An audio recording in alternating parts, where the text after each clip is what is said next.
एक बहुत ही खूबसूरत और पुरस्कार मंजर था। एक लड़की पानी की सतह पर इतनी आसानी से चल रही थी जैसे कोई जमीन पर चलता है। इसके इर्द गिर्द रंग बिरंगी मछलियां खुशी से उछल रही थीं, जैसे वो इस लड़की का इस्तकबाल कर रही हूं और उसके साथ खेल रही हूं। वो लड़की इसी तरह सुकून से पानी पर चलती हुई जब दूसरे किनारे पर पहुंची तो वहां एक लड़का खड़ा ये सब देख रहा था। वो अपनी आंखों पर यकीन नहीं कर पा रहा था और उसे देखकर इतना खौफजदा हुआ कि वहां से सरपट भाग निकला। उसे लगा जैसे उसने कोई मोजज़ा या कोई अनोखी मखलूक देख ली हो। लेकिन उस लड़की ने उस लड़के के डरने और भागने पर कोई खास तवज्जो नहीं दी, क्योंकि ये तो इसका रोज का मामूल था। वो जानती थी कि लोग उसे देखकर अक्सर डर जाते हैं, इसलिए वो अपनी धुन में मगन रही। पानी पर चलने वाली वो लड़की अब काफी थक चुकी थी और उसे शदीद भूख लगी थी। चलते चलते वो एक गांव में जा पहुंची।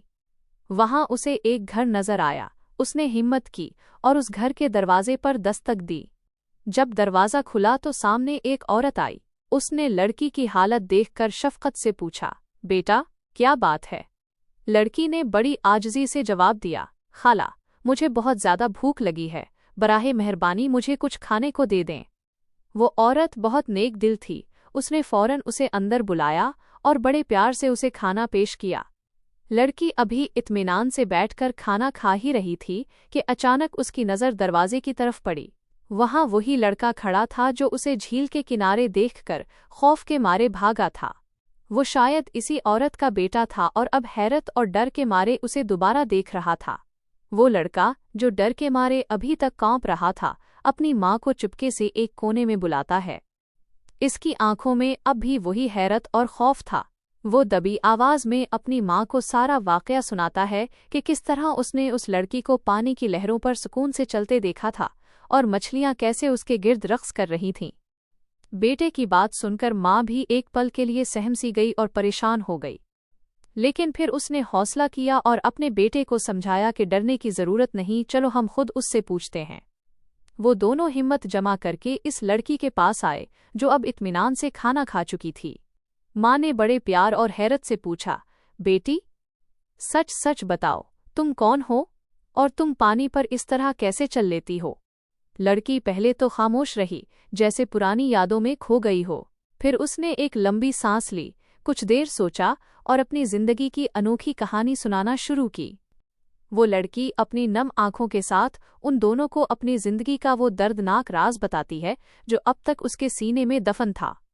वो कहती है, खाला, जब मैं बहुत छोटी और मासूम थी तो एक जालिम बादशाह ने मेरे हंसते बसते माँ बाप को बेदर्दी से कत्ल कर दिया और मुझे तन्हा समझकर लहरों के हवाले कर दिया ताकि मैं भी समंदर में डूबकर मर जाऊं। लेकिन शायद मेरी जिंदगी अभी बाकी थी। वो आगे बताती है, एक बड़ी मछली ने मुझे डूबने से बचा लिया। वो मुझे एक पुरानी कश्ती तक ले गई और वहीं मेरी हिफाजत करने लगी। मैंने समंदर की गोद में परवरिश पाई और उसी मछली ने मुझे लहरों के साथ दोस्ती करना और पानी पर चलना सिखाया। लड़की ने एक लंबी सर्द आह भरी और कहा, आज मैं बड़ी तो हो गई हूँ, लेकिन मेरा अपना कोई घर है ना कोई ठिकाना। मैं एक मुसाफिर की तरह कभी यहाँ तो कभी वहाँ भटकती रहती हूँ।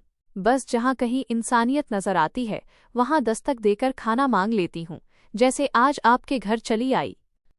लड़की की दुख भरी दास्तान सुनकर खाला और उनका बेटा दोनों की आंखें नम हो गईं। उनके दिल उस लड़की की बेबसी देखकर भर आए। खाला ने बड़े प्यार से उसके सर पर हाथ रखा और जज्बाती होकर बोलें, मेरा हमेशा से अरमान था कि मेरी भी कोई बेटी होती जिससे मैं ढेर सारा प्यार करती। मेरा ये बेटा है, मैं इसे कब से कह रही हूँ कि शादी कर ले ताकि मेरे घर में रौनक आए, लेकिन ये मानता ही नहीं था। फिर खाला ने एक नई उम्मीद के साथ लड़की की तरफ देखा और कहा, अगर तुम इजाज़त दो तो मैं तुम दोनों का निकाह करवा देती हूँ। इस तरह तुम्हें एक अपना घर और माँ मिल जाएगी और मुझे मेरी मुराद मिल जाएगी। लड़की ने एक लम्हे के लिए सोचा, शायद उसे अपनी बरसों की तन्हाई खत्म होती महसूस हुई। उसने शर्माते हुए हाँ कर दी और लड़का भी जो पहले डर रहा था अब उस लड़की की सच्चाई देखकर खुशी खुशी मान गया। खाला की खुशी का तो कोई ठिकाना ही न रहा, वो खुशी से फूली ना समाए। इन्होंने फौरन सादगी से इन दोनों का निकाह पढ़वाया।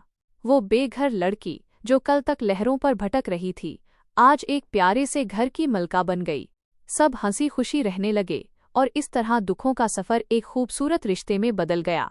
मेरे प्यारे दोस्तों, अगर आपको मेरी ये कहानी पसंद आई है तो बराहे मेहरबानी मेरे चैनल को लाइक, शेयर और सब्सक्राइब करना मत भूलिएगा। आपकी मोहब्बत का बहुत बहुत शुक्रिया। जज़ाकल्लाह।